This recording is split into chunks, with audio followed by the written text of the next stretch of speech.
FM. Happy wife, happy life. Yan ang number 1 rule sa buhay may asawa.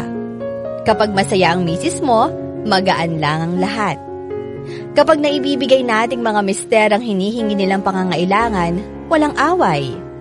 In short, tahimik ang buhay. Pero medyo kakaiba ang sitwasyon ko, na siyang laman ng sulat kong ito. At alam ko na maraming misis ang makaka-relate sa kwento. Sa kwento naming dalawang mag-asawa. Mga idol, ako nga pala si Anjo, 35 years old mula sa Pandi, Bulacan. 10 taon na kaming kasal ng asawa kong si Patricia. Halos ilang taon din naming sinubukan na magkaroon ng anak at sa awa naman ng Diyos, dinidig din niya yon. At dito nga nagbago ang buhay naming dalawa.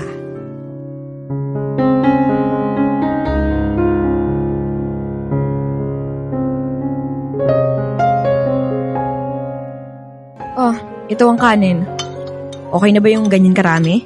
Okay na to, salamat. Tapos ito na yung ulam. Afritada yan. Paborito mo. Niluto ko talaga yan para mawala yung pagod mo, Han. Nako, thank you, Han. Oh, ikaw, kumain ka na rin. Ako naman maglalagay sa plato mo. Ano ba? Wag na. Kaya ko na yung sarili ko. Tubig, oh. Thank you. Sige na, kumain ka na. Teka, kamusta pala yung trabaho mo? Masyado ka na bang napagod ngayon? Wala namang bago dun. Alam mo naman yung bagong boss namin. Kulang na lang sa office niya na kami, patulugin. Baka naman kasing masyado nagpapastress ka dyan sa trabaho na yan. Alam mo, Han, magkakasakit ka niyan. Alam mo naman na hindi pwedeng magkasakit dahil kawawa yung mga bata. Sus, sa pag-asikaso mo sa akin dito sa bahay, parang imposibleng magkasakit ako. Ikaw, kamusta ka naman dito? Ayos lang. Nakapagbayad na pala ako ng bills natin kanina, kaya okay na. Mag-grocery na rin sana ako kaso dala ko yung 2. Hindi kakayanin ng mga kamay ko yun Sabi ko naman sa'yo, ako na yung gagawa ng mga yan, di ba? Kaya ko naman, Han. Tsaka tignan mo nga, nakapaglinis ako ng buong bahay, nakapaglaba, nagbayad pa ng mga bills, tapos umuwi ka pang malinis at nakakakain yung mga bata. Wow, para kang octopus Ang daming galamay. Oh, natapos mo lahat yon. Siyempre. Ganun talaga pag nanay, Han. Dapat marunong ka mag-multitask. Alam ko na. Sa darating na anniversary natin, mag-out of town tayong 2. Beach outing. Pwede.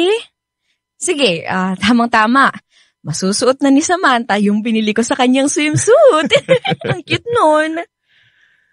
Hindi. As in, tayong 2 lang. Ha? Kanina naman may iwan yung mga bata. Ito naman Di ka na, mama. Nako, kapag nalaman niyang magbabakasyon tayong 2, magvo-volunteer pa yan siya na tumingin doon sa 2. Han, wag na. Nakakahiya kay mama.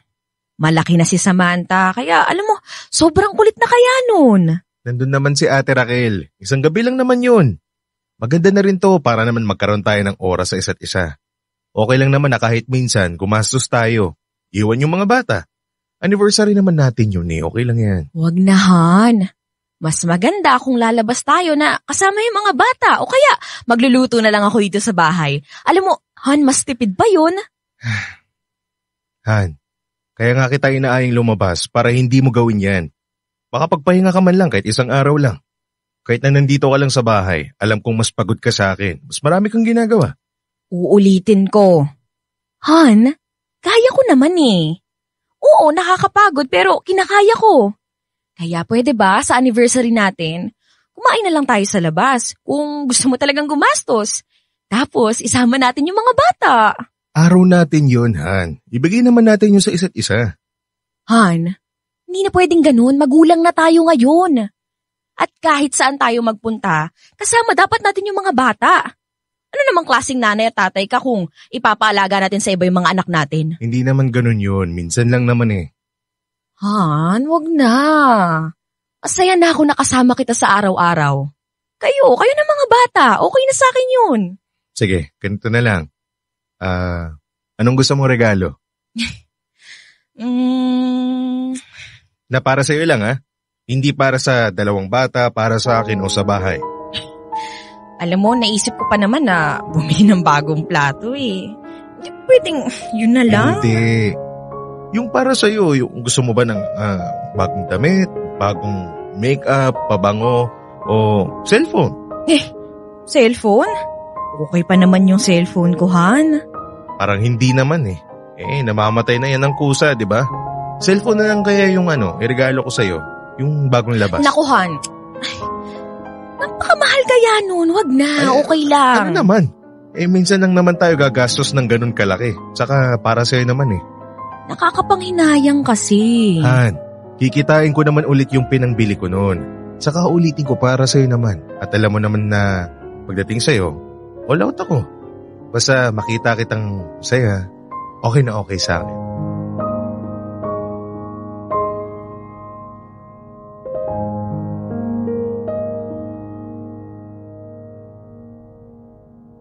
Yan mismo ang pinakaminahal ko kay Patricia. Ang pagiging sobrang maalaga. At nung nagkaroon na kami ng anak, ibinuhos niya sa aming mag-ama ang oras niya. Dumating pa nga siya sa puntong nag-resign sa trabaho dahil gusto niyang maging full-time mom. Hindi ko siya pinigilan sa desisyon niyang yon dahil alam ko na kaya kong buhayin ang pamilya ko. Ang problema nga lang, masyadong kinarir ni Mrs. ang pagiging full-time mom na parang isang trabaho na kailangan galingan para hindi matanggal.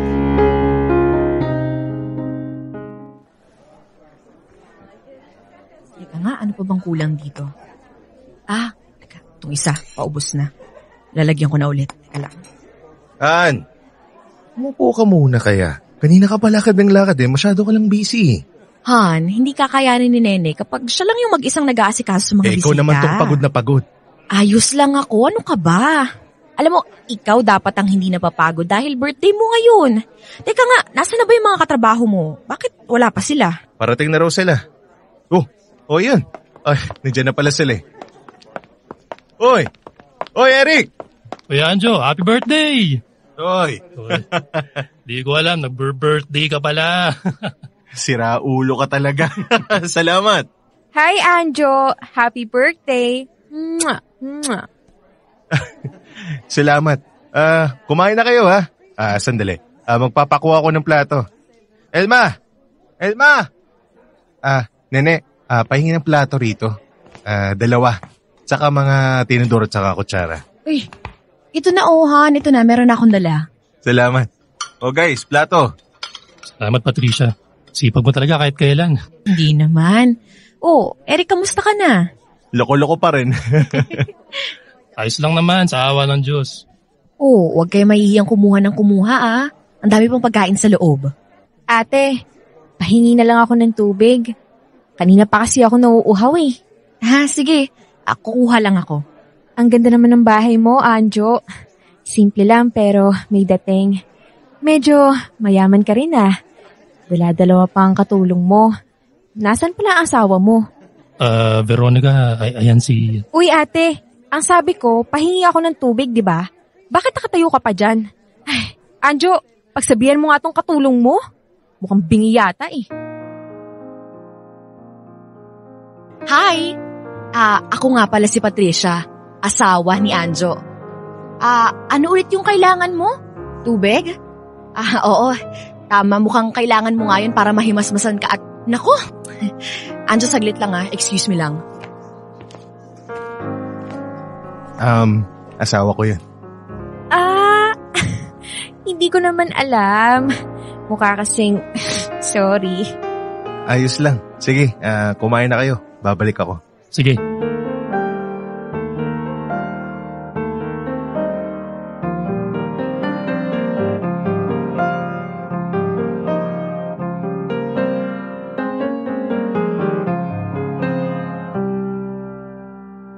Han.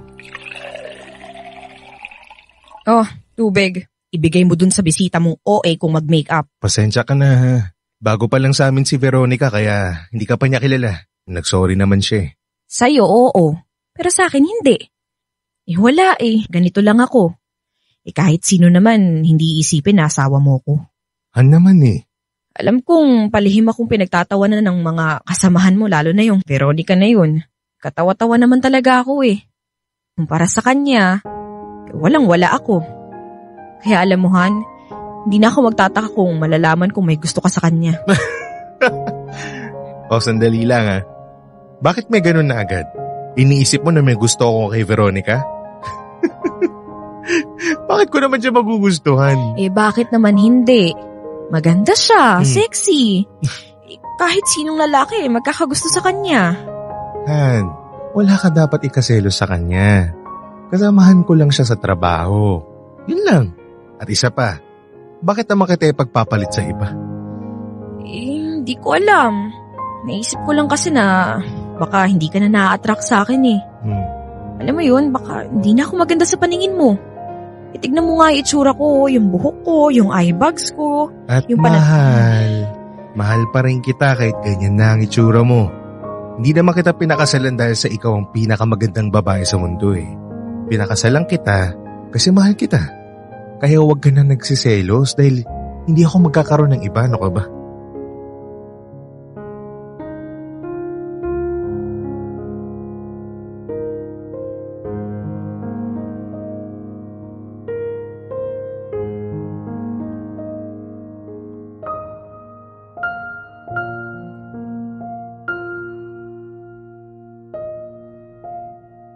Kahit na hindi na pala ayos ang asawa ko, ni minsan, hindi ko naisip na tumingin sa iba. Hindi na magpapaka-plastic dito. Kasi syempre, nagagandahan din naman ako sa iba. Pero hanggang dun lang naman yon. Dahil una, ayoko ng gulo. At pangalawa, talagang mahal ko lang ang asawa ko.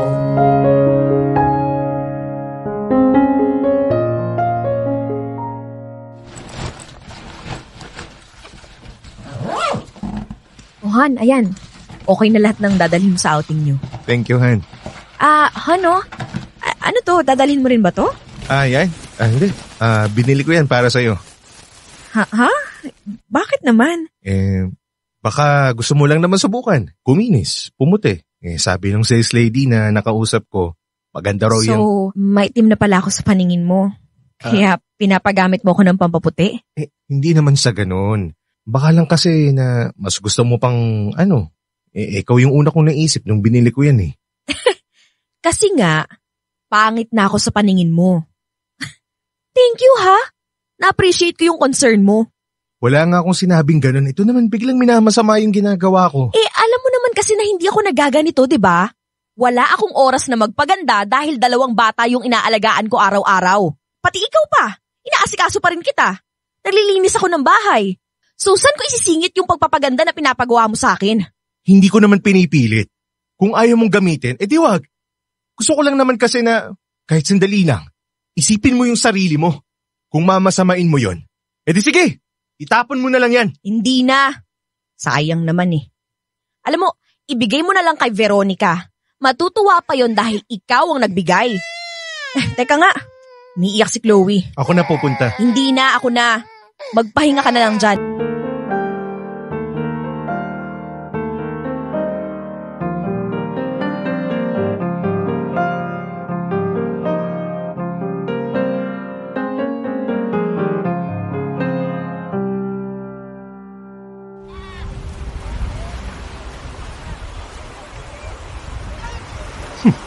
Ba't ganyan naman yung ngisi mo? May nauto ka na ng mga babae sa labas, no? Siyempre, ako pa. Nakuha ko nga yung number. At pagkatapos ng 1 linggo, basta mo na lang hindi kakausapin. Ay nako, Eric, magbago ka na, uy. Nasa 30 ka na. Dapat ka nang magseryoso sa buhay. O talaga kahit kailan, napaka-KJ. Kung makapagsalita naman to, parang hindi rin nagbabayero noon. At least ako, nagbago na. Ikaw, mukhang kahit uugot-ugot ka na, namimingwit ka pa rin ng mga babae. Mamamatay naman akong masaya. Siraulo ka talaga. Hi boys. Hindi pa ba kayo magsiswimming? Mamaya na lang. Uy Anjo, merong game mamaya na kailangan ng partner. Ikaw ang kukunin ko ha. Bahala na mamaya. Sige, magsiswimming lang ako. Enjoy! Sex talaga ni Veronica, ano? Ang puti. Parang nakakalunod yung dibdib. Tapos yung sarap hawa. Ang manyak mo. Marinig ka ng iba dyan, makakasuhan ka pa ng harassment. Oo, yun naman ito. Tsaka tama naman yung sinabi ko Imposibleng hindi mo rin napapansin yun. 2020 pa naman ang vision mo, di ba? Oh. Kaya siguradong nakikita mo rin na nagpapakyut yun sa'yo. May gusto yun sa'yo May gusto man siya sa akin o wala, hindi ko pa rin siya papatulan. May asawa na ako, tsaka mahal ko si Patricia. Importante sa akin ang pamilya ko. Ayoko magkaroon ng gulo, kaya lalayo ako sa gulo. Simple.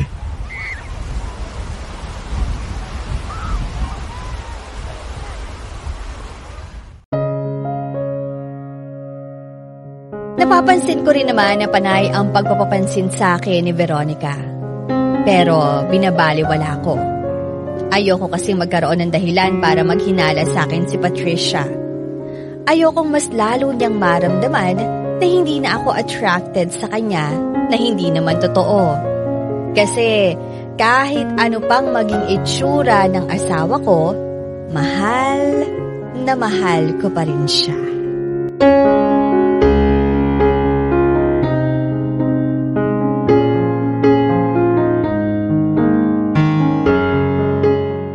Nag-isip ako ng mga pwede kong gawin para kay Patricia para naman magkaroon siya ng oras para sa sarili niya.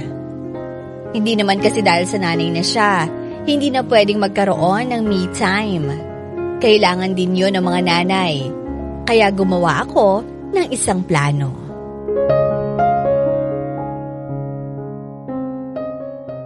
Ay, salamat. Natapos din.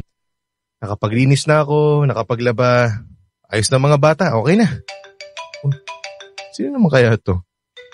Si Eric lang pala. Pre! Pre, ang ginagawa mo? Tara, inuman tayo. Nako, negative ako ngayon eh. Ako yung bantay sa bahay at saka ako rin yung bantay sa mga bata. Nasaan si Patricia? Pinag-self-date ko muna para naman makapag-relax siya. Mabait na asawa Ganun talaga. Dapat, alagaan din ng mga misis. Kaya next time na lang ako. Saka, pagod na rin kasi ako ngayon eh. Buong araw kasi ako nag-asikaso ng mga bata at saka naglinis ng bahay. Sige. Ayos lang. Kita lang sa Monday, Sige. Bye-bye, Hi, hon! Uy, hi! Ang dami mong dala. Buti naman at nakapag-shopping ka. Nag-enjoy ka ba? Nakapagpaayos ka ba ng buhok? Nakapagpa-manicure? Hindi. Bakit? Kulang ba yung naibigay ko? Han, hindi. Sobra pa nga eh. Kasi nanghihinayang ako dun sa binigay mo eh. Kaya, alam mo, naisip kong mag-shopping na lang ng mga damit. Sige, pwede na rin. Ano ba yung mga pinamili mo? Ay, dali-dali. Ito, marami. Tingnan mo. Sige nga. Ayan, tsaran! Ang cute, diba? Bagay na bagay ito kay Chloe. Para sa mga bata? Iyan yung mga pinamili mo? As in lahat yan? Oo naman, Han. Anong binili mo para sa'yo? Wala. Bakit wala? Kaya nga kita binigyan ng pera para makapag-self-date ka. Mabili mo man lang yung mga gusto mo. Inamamahalin kasi ako eh. Tsaka mas nag-e-enjoy ako sa pagbili ng damit ng mga bata. Alam mo yung natira, pinag-grocery ko na sa mga kulang natin. Han, may budget tayo para sa bahay. Kapag nasa mall tayo, halos mga gamit nila ang mga binibili natin. Ano man lang yung ibigay mo sana yung araw na to para sa sarili mo. Mas gusto ko kasi yung ganito. Marami kaya ako napamili. Ang sabi ko sa'yo, mag-self-date ka. Gawin mo yung mga gusto mo. Hindi yung kahit sa itong araw na to, kami pa rin yung iniisip mo. Han, hindi mo na ito maaalis sa akin. Han, nanay ako eh. Asawa. So natural na sa akin na pamilya yung uunahin ko. Tsaka tong buhok ko, itong kuko na to, makakapaghintay naman to eh. Makakapaghintay? Kailan ba yung huling pagpapaayos mo? Matagal na, di ba? Kailan yung huli kang bumili ng damit para sa sarili mo? Matagal na rin yun. Ang gusto ko lang naman, kahit isang araw lang, pagbigyan mo yung sarili mo. Yun lang. Han, masaya ako sa ginagawa ko. Masaya ako na inaalagaan ko kayo. Wala akong pakialam sa sarili ko kung ano pa yung magiging itsura ko. Basta sa akin ang importante, naaasikaso ko kayo. Kayo ng mga anak natin, yung pamilya natin.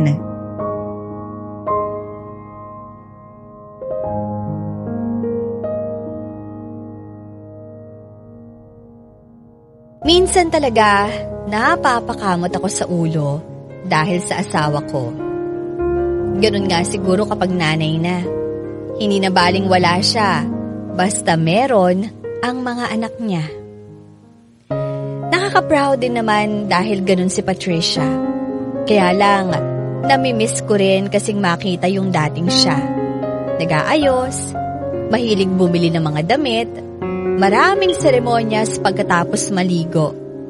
Yung Patricia na inaalagaan ang sarili. Anjo! Gising ka dyan!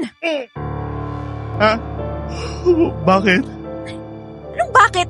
Gumising ka nga dyan, bangon! Ito na nga eh. Gising na. Ano ba kasi yun? Anong ano? Ano ibig sabihin nito, ha? Ito, ano yan? Saan mo nakuha to? Eh di sa mga gamit mo.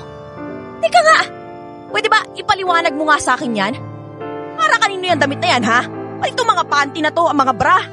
Para kanino, ha? Sandali. Pwedeng huminahon ka muna. Relax ka lang. Anong relax? Paano ko magre-relax kung nalaman ko ngayon na may babae ka? Ha? Teka. Saan naman galing yan? Anong babae? Eh anong babae? Malamang may bra, may panty. Kung wala kang babae, bakit yan nasa bag mo? Naka-gift wrap pa. Kung hindi ko pa binuksan yan, hindi ko malalaman na niloloko mo na ako, Anjo. Pwede ba makinig ka muna sa akin? Papaliwanag ako. Hindi na kailangan. Ang gusto kong malaman, sino yung babae mo at para pakuluan ko siya ng buhay. Ano, hindi mo sasabihin?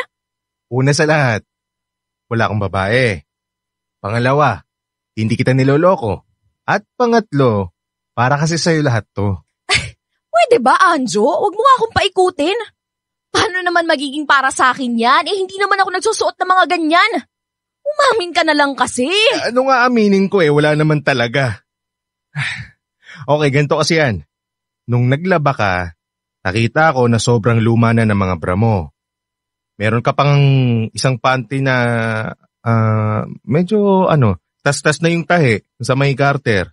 Alam ko naman kasi na kapag binigyan kita ng pambili, hindi mo ibibili. Kaya ako na lang yung pumunta sa department store. Eh bakit naman kasi ganyan yung mga itsura? Tingnan mo nga, itong isa, Diyos ko naman. Alam mo, kulang na lang, sinulid na lang yung sinuot ko. Tingnan mo, tapos ito pa. Nakabra nga ako, pero kita naman sa loob. O ito, Hindi naman ako nagsusuot ng ganyan. Ang hahalay ng mga yan. Hindi mo ba nagustuhan? Ini-imagine ko kaya na suot mo tong mga to, kaya napabili ako.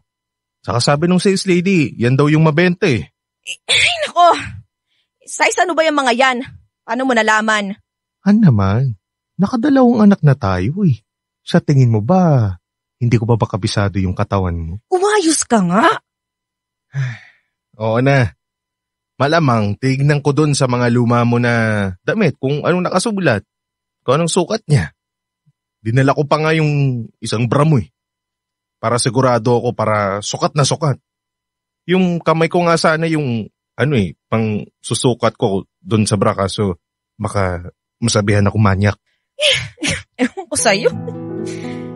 Kanina lang sinisigawan ako tapos ngayon tinatawanan ako parang baliw. Paano kung hindi kita katatawanan eh? Para ka kasing tanga eh.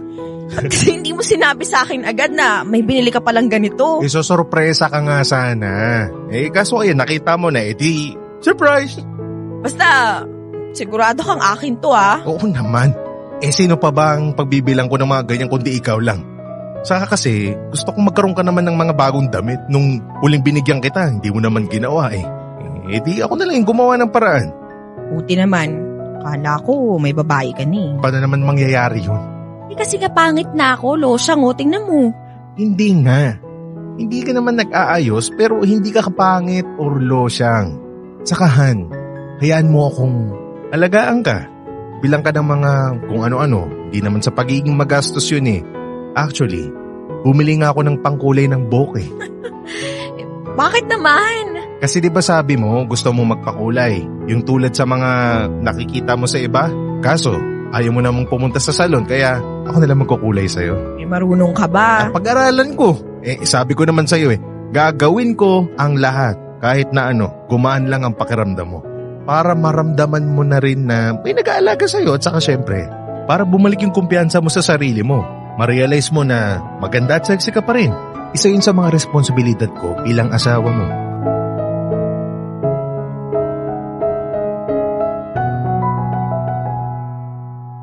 Maliban sa mga pagbibili ng mga damit para kay Patricia kapag day off ko, ako ang kumikilos sa bahay. Naglilinis, naglalaba, nagluluto, nagpapakain at nagpapaligo sa mga bata. Pinipilit ko lang siyang matulog buong araw para makapagpahinga naman siya.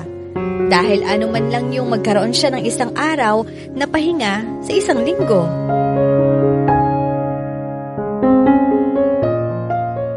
Han! Bilisan mo na!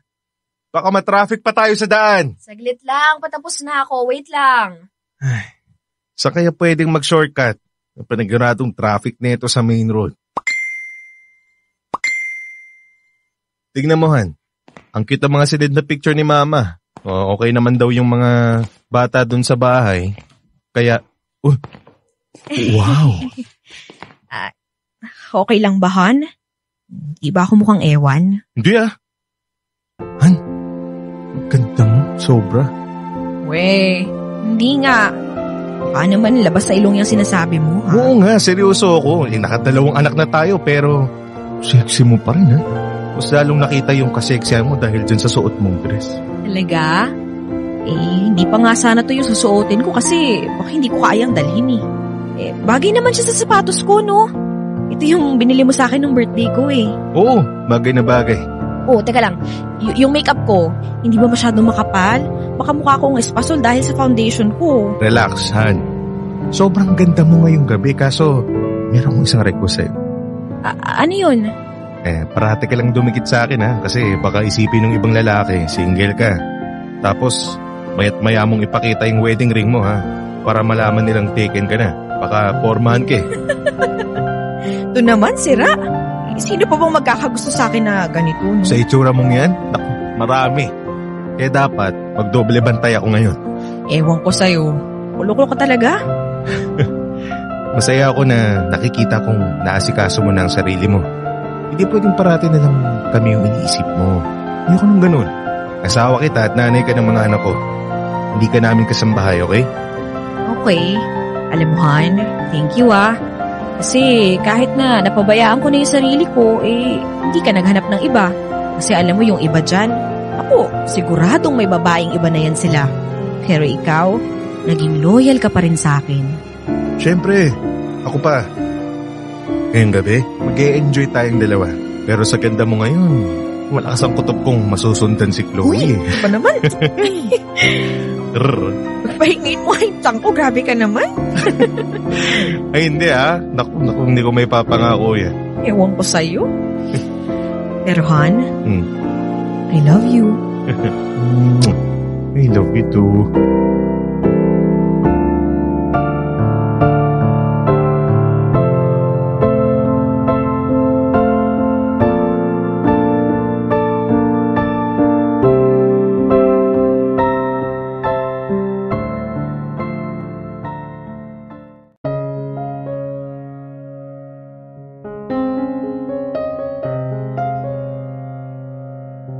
Totoo nga ang sinasabi nila, hindi biro ang maging nanay at asawa.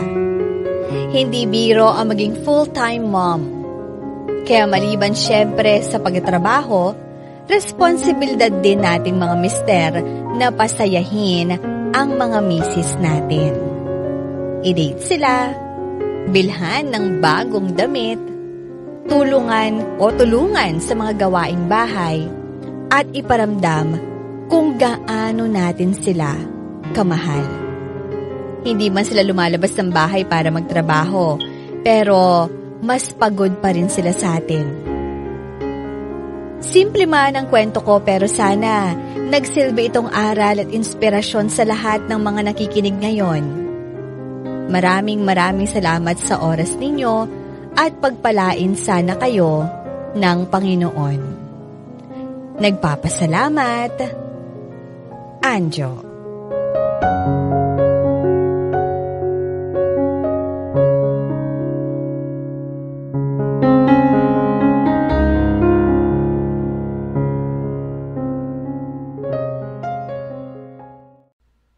Idol, may kwento ka bang nakakakilig? O di kaya naman may kurot sa puso?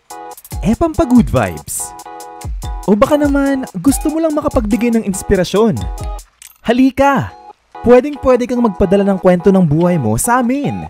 Magpadala lang ng sulat sa email dearifmstories@gmail.com o di kaya naman mag-PM sa official Facebook page namin. Hanapin lang ang Dear IFM at kami nang bahala sa'yo. Malay mo, kwento mo na pala ang susunod na mapapakinggan. Ano pang hinihintay mo? Ikwento mo na yan dito sa amin sa Dear IFM, kung saan una ang kwento mo.